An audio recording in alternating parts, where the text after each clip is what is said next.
Good morning students. इस lecture में मैं आपको बताऊंगा इंटरनल रेजिस्टेंस ऑफ बैटरी क्या होती है।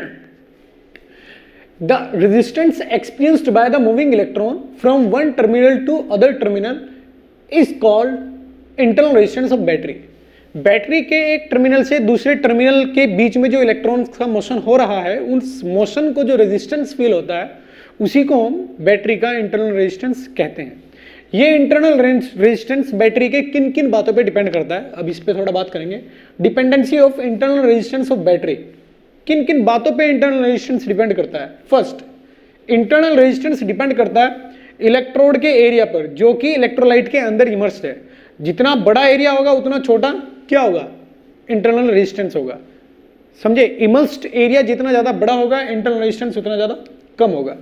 इंटरनल रेजिस्टेंस लेंथ पे डिपेंड करता है, दोनों इलेक्ट्रोड के बीच की लेंथ बिटवीन इलेक्ट्रोड्स, दोनों इलेक्ट्रॉन के बीच की लेंथ पर भी रेजिस्टेंस डिपेंड करता है। ये लेंथ जितनी ज्यादा कम होगी उतना ज्यादा कम ये रेजिस्टेंस होगा, लेंथ बड़ी होगी तो रेजिस्टेंस ज्यादा होगा।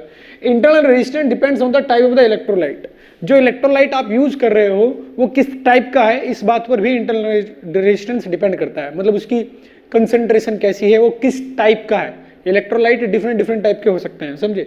इसी प्रकार से internal resistance depends on the type of the electrode, electrode पर भी डिपेंड करता है कि किस टाइप का आप मटेरियल चूज कर रहे हो, समझे ना, बैटरी बनाने के लिए। इस बात पर भी इंटरनल रेजिस्टेंस डिपेंड करता है। अब मैं आपको बताऊंगा बैटरी कितने टाइप की होती है, type of battery. First, ideal battery. Ideal battery में battery which has no internal resistance is called ideal battery.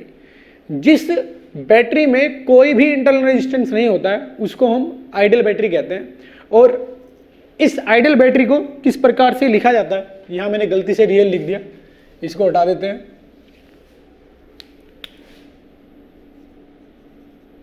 Ideal, ये बैटरी है जो आइडियल है, इसके पॉजिटिव और निगेटिव टर्मिनल से मैंने एक एक्सटर्नल सर्किट जोड़ दिया। ये external circuit is a combination of different type of electrical resistance. समझे, यहां बहुत सारे रेजिस्टेंस डिफरेंट कॉम्बिनेशन में जुड़े हुए हैं, तो मैं इसको एक्सटर्नल सर्किट बोल रहा हूं। उसके साथ ये बैटरी मैंने अटैच की। इसमें क्या होता है, हेयर मतलब in ideal battery, in the case of ideal battery, terminal voltage will always be equal to EMF of given battery. Terminal voltage क्या होता है, ये होते हैं terminal A and B. A और बी के बीच में जो भी पोटेंशियल डिफरेंस आएगा वो इस बैटरी के ईएमएफ के बराबर होगा अगर ये आइडियल है। क्लियर। अब बात करते हैं whether the circuit is open और क्लोज्ड, चाहे ये सर्किट ओपन हो चाहे क्लोज्ड हो, ये बात हमेशा सत्य रहेगी। कौन सी वाली बात, कि आइडियल बैटरी का टर्मिनल वोल्टेज यानी इलेक्ट्रोड के बीच पोटेंशियल डिफरेंस हमेशा ईएमएफ के बराबर होता है। क्लियर, चाहे एक्सटर्नल सर्किट के साथ बैटरी जुड़ी हो चाहे ना जुड़ी हो। इसका मतलब whether the circuit is open और क्लोज्ड, ये बात हमेशा वैलिड होगी। दूसरा पॉइंट, नेक्स्ट वाली बैटरी जो बताना चाह रहा हूं मैं, रियल बैटरी। ये क्या थी, आइडियल बैटरी, अब बता रहा हूं रियल बैटरी, प्रैक्टिकल बैटरी। उसमें क्या होता है, battery which has resistance, battery which has resistance is called real battery. Battery which has internal resistance, internal resistance is called real battery. ये प्रैक्टिकल बैटरी है। एक्चुअल में आइडियल बैटरी कुछ नहीं होता है, ये हम थ्योरेटिकल कॉन्सेप्ट है जो हम सिर्फ थ्योरी में पढ़ते हैं। रियलिटी में ऐसी कोई भी बैटरी बनाना संभव नहीं है जिसका इंटरनल रेजिस्टेंस 0 हो, समझे। तो रियल बैटरी की बात करें, battery which has internal resistance is called real battery. इसको कैसे दिखाया जाता है कि ये बैटरी है, रियल बैटरी है, इलेक्ट्रोड के बीच में जो इलेक्ट्रोलाइट्स है, जो स्पेस है, वो रेजिस्टेंस क्रिएट कर रहा है इलेक्ट्रॉन्स के मोशन के लिए। तो मैंने यहाँ रेजिस्टेंस ऐसे लिख दिया और इसको स्मॉल आर लिख देता हूं, इस रेजिस्टेंस को स्मॉल आर, समझे। बैटरी का पॉजिटिव और नेगेटिव टर्मिनल एक्सटर्नल सर्किट से जुड़ा हुआ है और ये सर्किट में यहां स्विच लगा देता हूं, एक ये स्विच है एस। तो यहां दो केस संभव है, थोड़ा मुझे हटाना पड़ेगा, इसको हटा देता हूं मैं यहां से। यहां दो केस संभव हैं। एक केस, यदि बैटरी ओपन सर्किट में है, मतलब एक्सटर्नल सर्किट है जो वो बैटरी के साथ अटैच नहीं है, समझे। इफ केस फर्स्ट,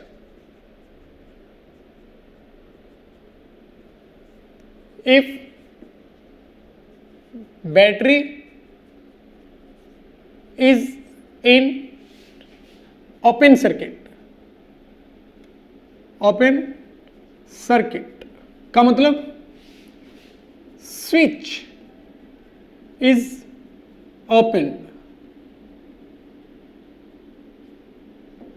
खुला हुआ है ये स्विच, क्लियर। तो उस केस में मैं बोलूंगा in this case the terminal voltage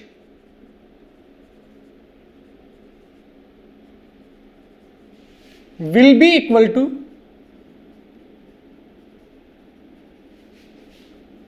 the EMF of battery।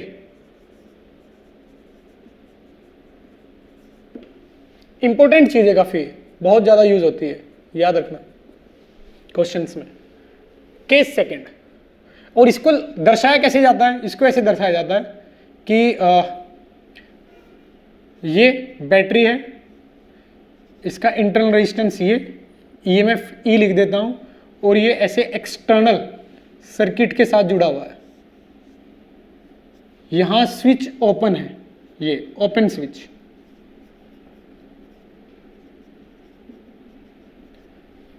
Clear.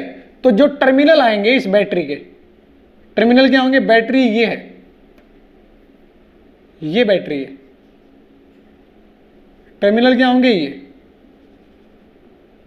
A B, ये पॉइंट ए और बी हम ऐसे लिखते हैं बाहर, एक ए और एक बी, जो ये दिखा रखा है ना मैंने, ए टर्मिनल बी टर्मिनल, उसको हम सर्किट में ऐसे दर्शाते हैं कि ए टर्मिनल बी टर्मिनल। ये इंटरनल रेजिस्टेंस बैटरी के अंदर है, समझे, ये बैटरी है, क्लियर, ये बैटरी है।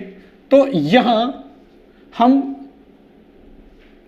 इस प्रकार से लिखेंगे कि वी ए बी के बीच में पोटेंशियल डिफरेंस ईएमएफ के बराबर आता है, समझे। केस सेकंड केस की बात करते हैं। इन closed circuit switch is closed, in closed circuit switch is closed. तो इस केस में फिगर आपको क्या दिखाई देगा, फिगर कुछ ऐसे दिखाई देगा,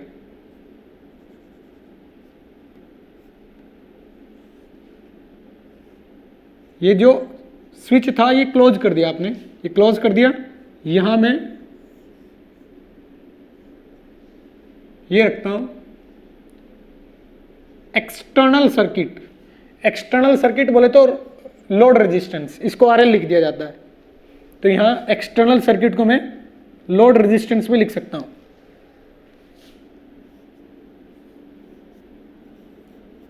मतलब पूरे सर्किट का इक्विवेलेंट रेजिस्टेंस मैंने आरएल लिख दिया, ये एक्सटर्नल सर्किट का रेजिस्टेंस है। तो यहां जो टर्मिनल होंगे, यानी बैटरी जो होगी वो ये होगी, और टर्मिनल जो होंगे वो ए और बी, ये पॉइंट होंगे। यहां आप डेल्टा वी ए बी जो लिखोगे वो ई माइनस आई आर लिखोगे, क्योंकि अब इस सर्किट में करंट फ्लो हो रही होगी कुछ ना कुछ, समझे, और वो करंट इस बैटरी के अंदर भी फ्लो, इस रेजिस्टेंस में भी फ्लो कर रही होगी, जो स्मॉल आर रेजिस्टेंस है। यहां स्मॉल आर रेजिस्टेंस होते हुए भी delta V A B E के बराबर आया था, क्योंकि करंट जीरो थी। लेकिन अगर सर्किट क्लोज है तो बेटा करंट इसमें कुछ ना कुछ आएगी। और अब आप V A minus V B निकाल के देखो क्या आएगा। आप पॉइंट बी से ए की ओर जाओ, लिखोगे आप वी बी, करंट के डायरेक्शन में माइनस आई आर, यहां से यहां प्लस ई एम एफ बराबर वी ए, तो ये कितना आएगा, ये आएगा V A minus V B, V A इधर रखते हैं, वी बी को उधर पहुंचाते हैं, तो ई माइनस आई आर, ये आया वी माइनस आई आर। तो वही मैंने आपको बताया कि ए और बी का जो पोटेंशियल डिफरेंस आएगा, यानी टर्मिनल वोल्टेज जो आएगा, टर्मिनल वोल्टेज, देखो मैंने अभी ये क्या किया था, साइन कन्वेंशन यूज किया था, जो मैंने अभी प्रूव करके बताया आपको ये इक्वेशन, ये नई चीज नहीं है, आप पहले से ही जानते हैं। तो यहां मैं लिखूंगा कि टर्मिनल वोल्टेज इस केस में ईएमएफ माइनस IR आता है, जो कि सर्किट में करंट है। बैटरी के अंदर करंट वही होगी जो सर्किट में नेट करंट है, जो नेट इक्विवेलेंट करंट है बैटरी के अंदर, वो है ये I, बैटरी के अंदर वाली करंट। तो इसको मैं बोल दूंगा टर्मिनल वोल्टेज। समझे? किस केस में? यदि स्विच क्लोज्ड है, बैटरी से करंट निकल रही है, तो terminal voltage E minus IR आएगा। अगर बैटरी से करंट निकल रही है तो यहां लिख देते हैं if current is flowing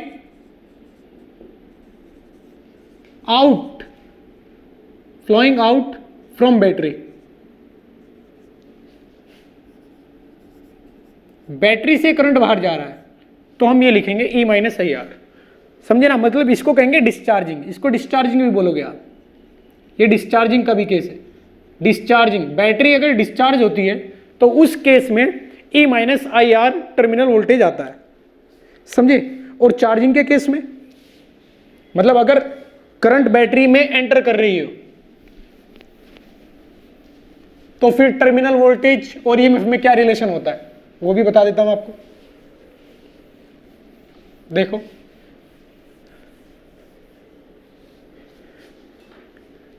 if current is entering in positive terminal of real battery, इसको मैं क्या बोलूंगा? चार्जिंग। बैटरी चार्ज हो रही है, इसका मतलब। इसका साइन कैसे होता है? इसका साइन ऐसे होता है, ऐसे।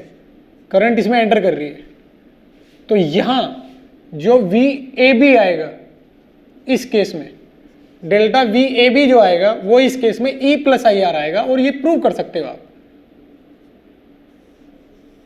जैसे मैंने यहां ये E माइनस IR प्रूव किया था।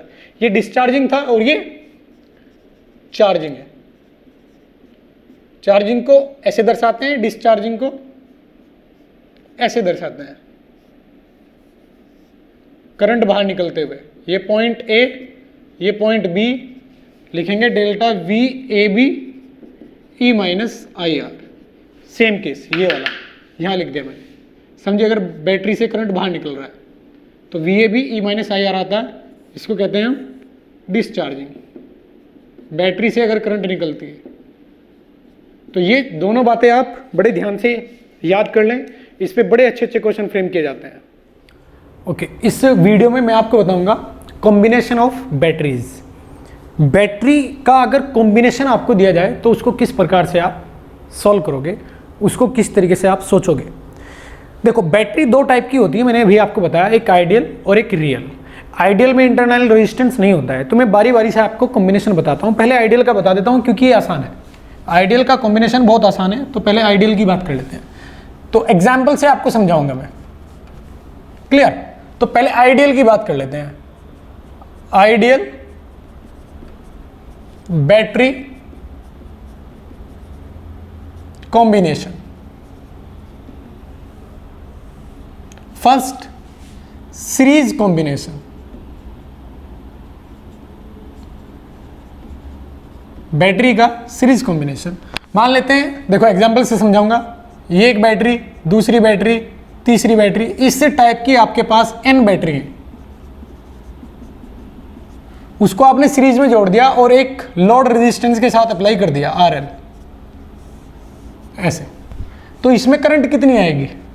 इसमें आप सिंपल इस लूप में घूम जाएं तो आपको पता चलेगा कि आप यहां से यहां जाएंगे या इधर से चलते हैं तो कितनी बार आप में ये EMF E मान लेता हूं, E। तो कितनी बार आपको E ऐड करना पड़ेगा? अगर आप इधर से चलते हैं, यहां से चलते हैं, तो आपको n बार E ऐड करना पड़ेगा। तो आप बोलोगे कि RL के across net potential difference NE है। तो यहां से आने वाली करंट जो आप बताओगे, यहां से सभी बैटरी का कॉम्बिनेशन आप बना दोगे कि एक बैटरी है वो और उसका ईएमएफ है NE जो कि RL के अक्रॉस लगी हुई है। इस तरीके से आप इक्विवेलेंट ईएमएफ लिख सकते हो, पहला case. Second, parallel combination. Parallel combination में क्या करोगे, अगर आपको इसी प्रकार से n बैटरी पैरेलल में दिया गया है and so on, ideal battery है, इंटरनल रेजिस्टेंस नहीं आएगा, और यहां आपको लगा दिया जाता है RL, ऐसे E RL, तो देखो इसके अक्रॉस पोटेंशियल डिफरेंस कितना फील होगा, अभी भी E फील होगा। तो आप चाहे यहां 100 लगा दें चाहे n बैटरी लगा दें, कोई फर्क नहीं पड़ने वाला है पैरेलल में, क्योंकि इन दो टर्मिनल के बीच हमेशा पोटेंशियल डिफरेंस E रहेगा, कोई फर्क नहीं पड़ने वाला है, समझे। तो मैं यहां क्या करने वाला हूं, E, इन सभी बैटरी को इक्विवेलेंट आएगा सिर्फ एक E, क्योंकि ये पैरेलल में जुड़े हुए हैं।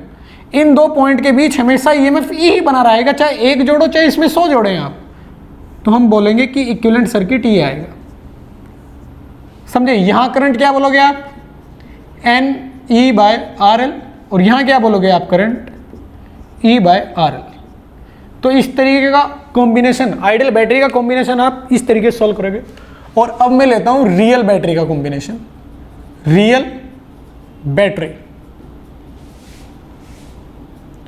रियल बैटरी का कॉम्बिनेशन पहला जो आएगा इसमें फिर से वही सीरीज कॉम्बिनेशन। सीरीज कॉम्बिनेशन किसका, रियल बैटरी का। तो मैं अब की बार रियल बैटरी ले लेता हूं, एक बैटरी, दो बैटरी, तीसरी बैटरी एंड सो ऑन, सब आइडेंटिकल है, सारी बैटरी आइडेंटिकल है। रियल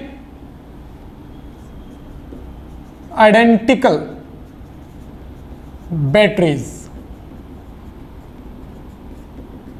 सबकी ईएमएफ सेम है, इंटरनल रेजिस्टेंस सेम है। मैंने एक्सटर्नल सर्किट RL के साथ इस कॉम्बिनेशन को जोड़ दिया। n बैटरीज हैं इस कॉम्बिनेशन में।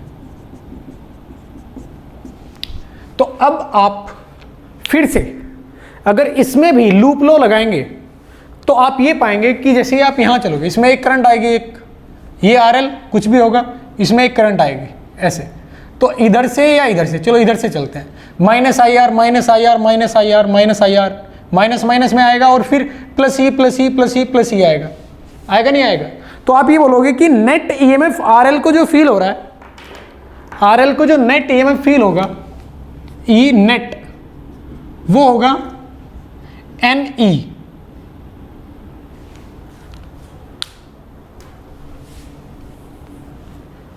NE और नेट रेजिस्टेंस ऑफ सर्किट,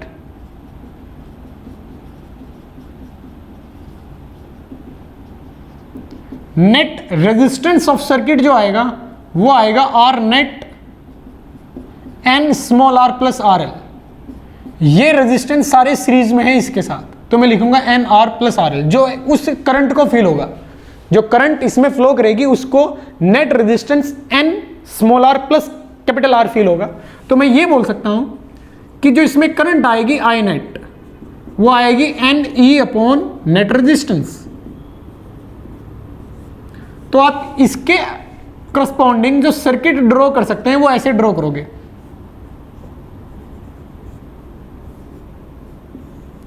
ये RL बैटरी हो जाएगी NEMF वाली और ये रेजिस्टेंस हो जाएगा NR, इंटरनल रेजिस्टेंस हो जाएगा NR। मतलब ये जो कॉम्बिनेशन था बैटरी का, इसको आप इसमें कन्वर्ट कर सकते हो। ये या तो N बैटरी लें या एक बैटरी लें जिसका ये NE है और जिसका इंटरनल रेजिस्टेंस NR है, सेम करंट आएगी, समझे। वो करंट क्या आएगी, ये क्लियर। अब मैं आपको बताने जा रहा हूं पैरेलल कॉम्बिनेशन रियल बैटरी में। देखो रियल बैटरी में पैरेलल कॉम्बिनेशन कैसे सॉल्व किया जाता है। सेकंड, पैरेलल कॉम्बिनेशन, सर्किट बना देते हैं। यहां भी आइडेंटिकल बैटरी है, identical batteries, internal resistance, battery internal resistance, battery internal resistance.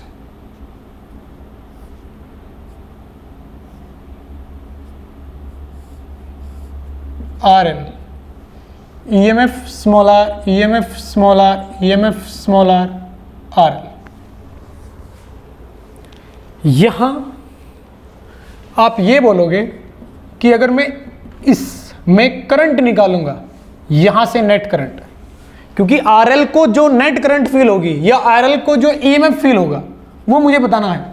ये जो N कितनी है, N ब्रांच, इस टाइप की N ब्रांच है, मतलब ये बैटरी N है। तो N बैटरीज की जगह एक बैटरी किस EMF की लगाई जाए जिससे कि मुझे सेम करंट मिले जो इस कॉम्बिनेशन से मिल रहा है, वही तो होगा इक्विवेलेंट कॉम्बिनेशन के लिए पैरामीटर, समझे ना। इक्विवेलेंट EMF इस कॉम्बिनेशन के लिए वही तो होगा। कैसे सोचूंगा मैं, यहां मैं बोलूंगा कि EMF इन दो पॉइंट के बीच हमेशा मुझे सेम फील होगा, हमेशा।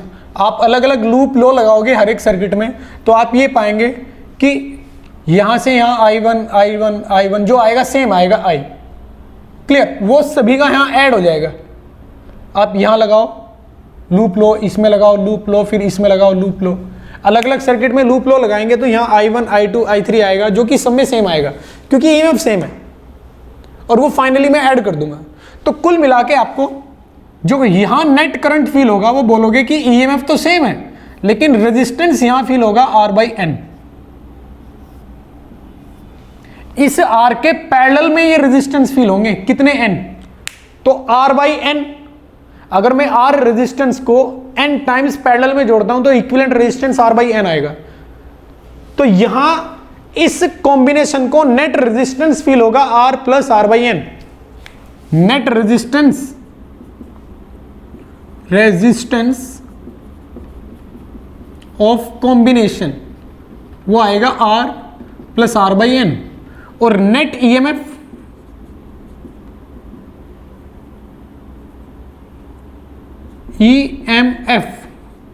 ऑफ कॉम्बिनेशन वो आएगा E, इसलिए नेट करंट ये आएगा। आप ये प्रूव भी कर सकते हो। अगर आपको ऐसा लग रहा है कि ये कैसे लिख दिया सर ने कि नेट EMF ये आएगा, नेट ये आएगा, आप क्या करो, इनमें अलग अलग लूप लो। पहला लूप ये एक, दूसरा लूप, तीसरा लूप, समझे।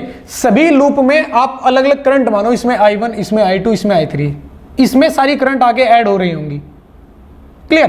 तो आप क्या करो, I1 + I2 + I3 + I4 बराबर I नेट करो, और फिर उन I की वैल्यू यहां से निकाल के उसमें पुट करो, आपको ये इक्वेशन दिखाई देगी, समझे। जैसे मैं सेम टाइप से अभी एक डेरिवेशन आपको कराऊंगा, देखेंगे आप, उसकी इसके साथ कंपैरिजन करेंगे ये कैसे आया, जो मैं भी बोल रहा हूं कि आप ये प्रूव कर सकते हो, समझे। वो चीज मैं प्रूव कराऊंगा आपको एक नेक्स्ट डेरिवेशन में, उसका ये एक एप्लीकेशन होगा, आपको समझ में आ जाएगा आसानी से कि किस तरीके से लिखा जा सकता है। वैसे ये चीज भी बड़े आसानी से समझी जा सकती है कि नेट रेजिस्टेंस ये है, नेट EMF ये है, क्योंकि पैरेलल में है, clear. Now if real batteries are not identical, अगर जो रियल बैटरी का कॉम्बिनेशन मुझे दिया गया है वो आइडेंटिकल नहीं है तो कैसे सोल्व करेंगे। इसमें पहला कॉम्बिनेशन लेता हूं मैं, सीरीज कॉम्बिनेशन। अब बैटरीज के EMF और इंटरनल रेजिस्टेंस अलग अलग हैं, पहली बैटरी, दूसरी बैटरी, तीसरी बैटरी, ऐसे ये कॉम्बिनेशन है, समझे ना। तो इसको मैं कैसे सॉल्व करूंगा, मुझे पता है कि ये एक लूप है तो इसमें मैं लगाऊंगा लूप लॉ। लूप लॉ क्या बोलेगा, मैं यहां पॉइंट A से चलना स्टार्ट करता हूं। अगर मैं पॉइंट A से आगे चलता जाता हूं तो मुझे पता है क्या आएगा, हर एक बैटरी में -IR, क्योंकि करंट कैसे है, इसमें ऐसे फ्लो करेगी करंट इस तरीके से, -IR + E3 -IR2 + E2 इस तरीके से आएगा। तो अगर मैं लूप लॉ लगाता हूं तो कॉम्बिनेशन इस प्रकार से मिलेगा, I1 + I2 + I3 and N term, N batteries है मान लेते हैं, N बैटरीज, बैटरी कितनी है, N है। तो E1 E2 ये कितनी बार जुड़ा हुआ मिलेगा, N टर्म्स, और फिर -I1 R1 + I2 R2 + I3 R3 ये टर्म आएगा, और एक क्या आएगा minus I are, minus I R L बराबर 0। ये तो करेंगे, पॉइंट ऐसे चलूंगा मैं, फिर इसको क्रॉस करूंगा तो माइनस आई आर एल आएगा बराबर 0। क्लियर? तो यहां से I1, I2, I3 नहीं लिखना चाहिए, मुझे I लिखना चाहिए, क्योंकि ये सीरीज में सब में करंट सेम आएगा, I जो इसमें आएगा, तो I सब में सेम आएगा, इसलिए I1, I2, I3 नहीं लिखना चाहिए मेरे को, तो इसलिए I लिख दिया मैंने यहाँ। अब क्या करता हूँ, ये दोनों माइनस के टर्म उधर पहुँचाता हूँ, इधर बचेगा E1 plus E2 plus E3 and so on, जितने भी टर्म है उधर I कॉमन ले लेता हूँ, क्या आएगा RL plus R1 plus R2 plus R3 and so on, जितने भी टर्म है, जितनी भी बैटरी हैं, तो I बराबर आएगा E1 plus E2 plus E3 and so on upon RL plus R1 plus R2 plus R3 and so on, जितने भी टर्म है। अब मान लो कि अगर ये आइडेंटिकल होता तो ये आइडेंटिकल आते, E1, E2, E3, E आता, कितनी बार जोड़ दे आप, n बार, तो NE अपॉन क्या आता, RL प्लस NE, NR, ये वही तो आता ना जो मैंने पहले बताया आपको। अगर मैं कहता हूं कि आइडेंटिकल है तो आइडेंटिकल वाला फॉर्मूला आप यहां से कैलकुलेट कर सकते हो, समझे? अब यहां नेक्स्ट पैरेलल कॉम्बिनेशन, इस केस में जब बैटरीज आइडेंटिकल ना हो तो देखो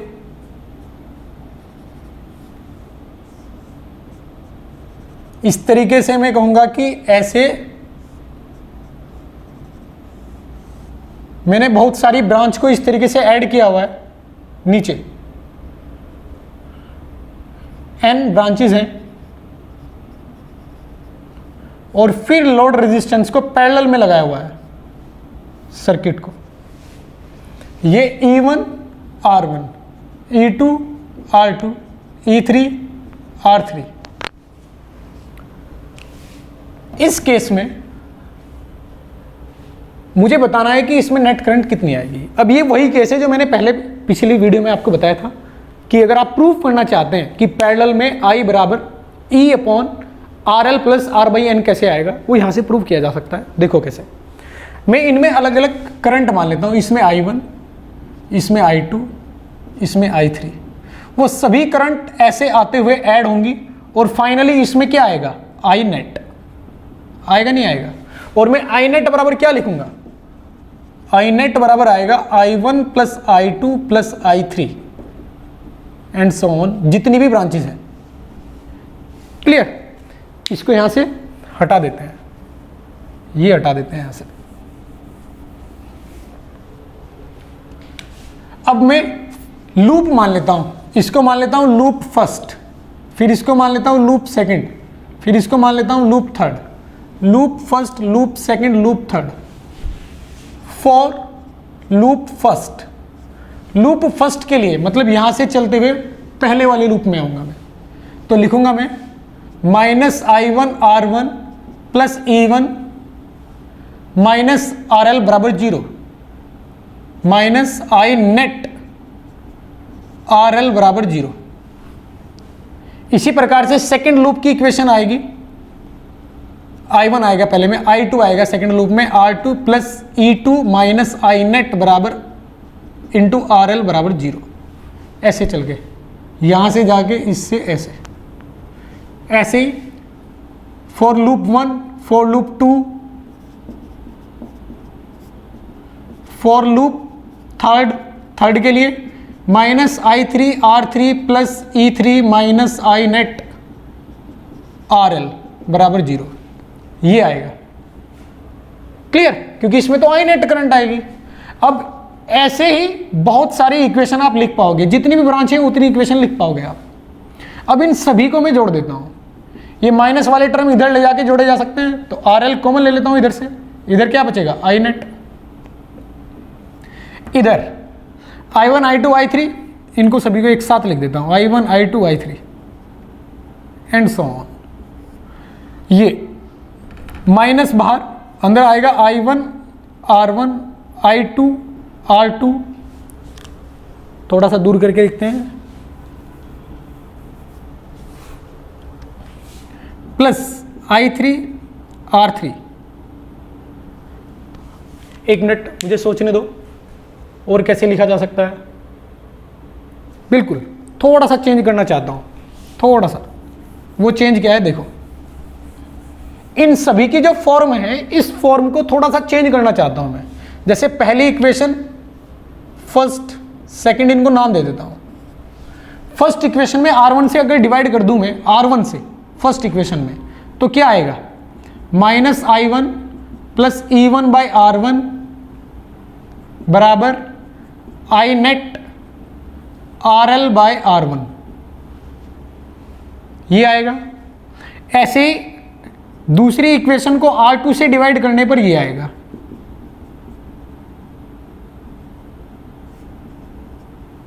ऐसे ही I3 आएगा।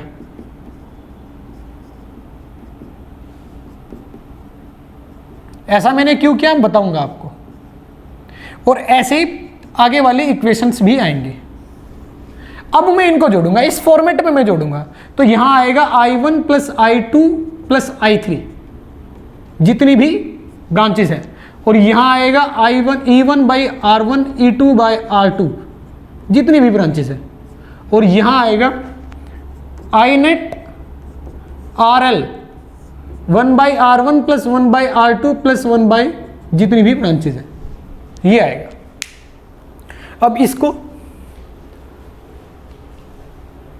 ये यहां से हटा देता हूं मैं, इधर हटा देता हूं।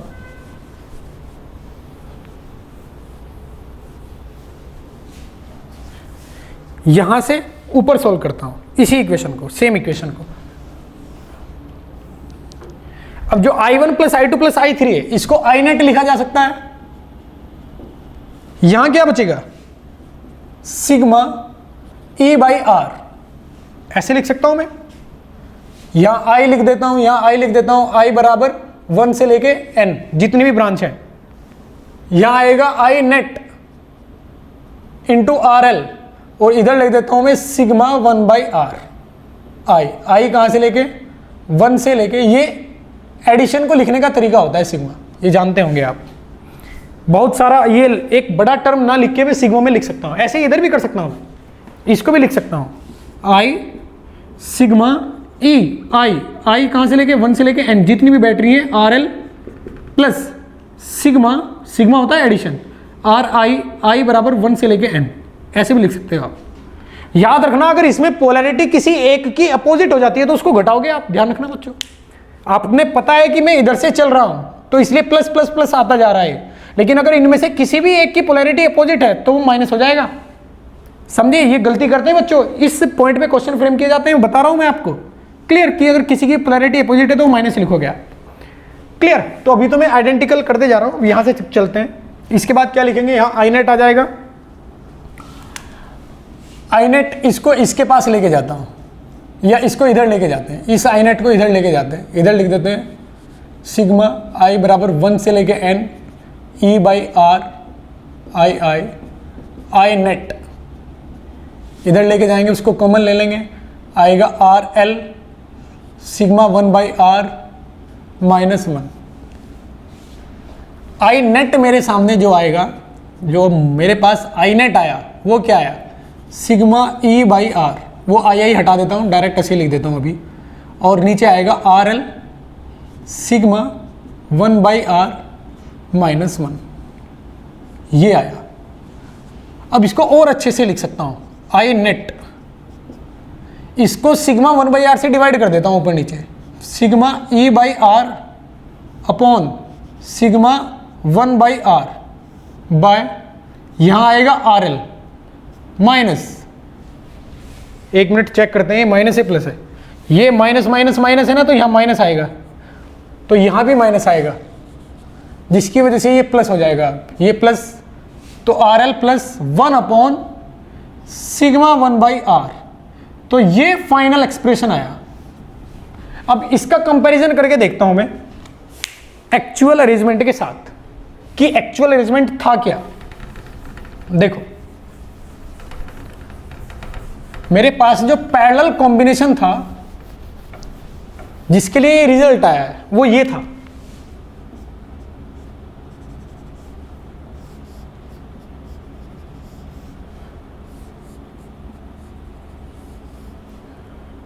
एंड सो ऑन, और ऐसे एक लोड रेजिस्टेंस को जोड़ दिया गया था RL। मुझे पता है कि इसमें आई नेट करंट है, और आई नेट करंट किस फॉर्मेट में आ रही है, ऐसे आ रही है। आई नेट हमेशा कैसे लिखा जाता है, आई नेट ऐसे लिखा जाता है, EMF नेट जो RL को फील हो रहा है अपॉन रेजिस्टेंस नेट जो सर्किट को फील हो रहा है।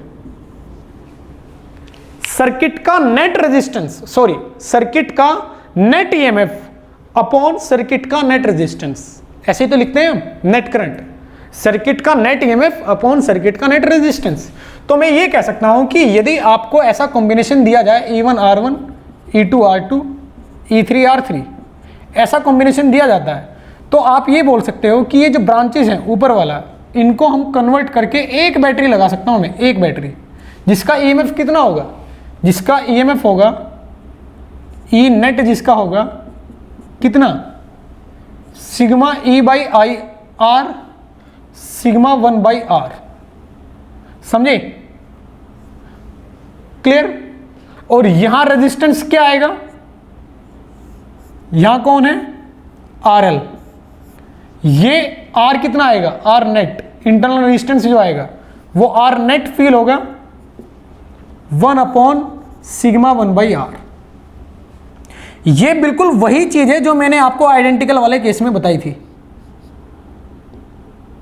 I बराबर 1 से लेके n जितनी ब्रांच होगी, देखो R नेट अगर ये है तो RL के साथ वो जुड़ जाएगा, RL plus R net, RL plus R net.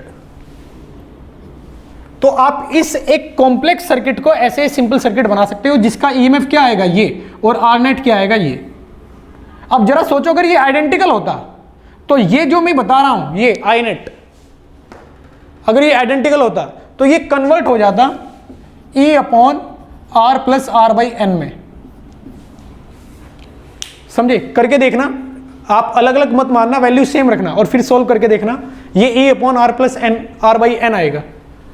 अगर मैं आइडेंटिकल R रेजिस्टेंस को पैरेलल में जोड़ता हूं तो N identical R N resistance को पैरेलल में जोड़ता हूं तो रिजल्टेंट R बाई एन आता है।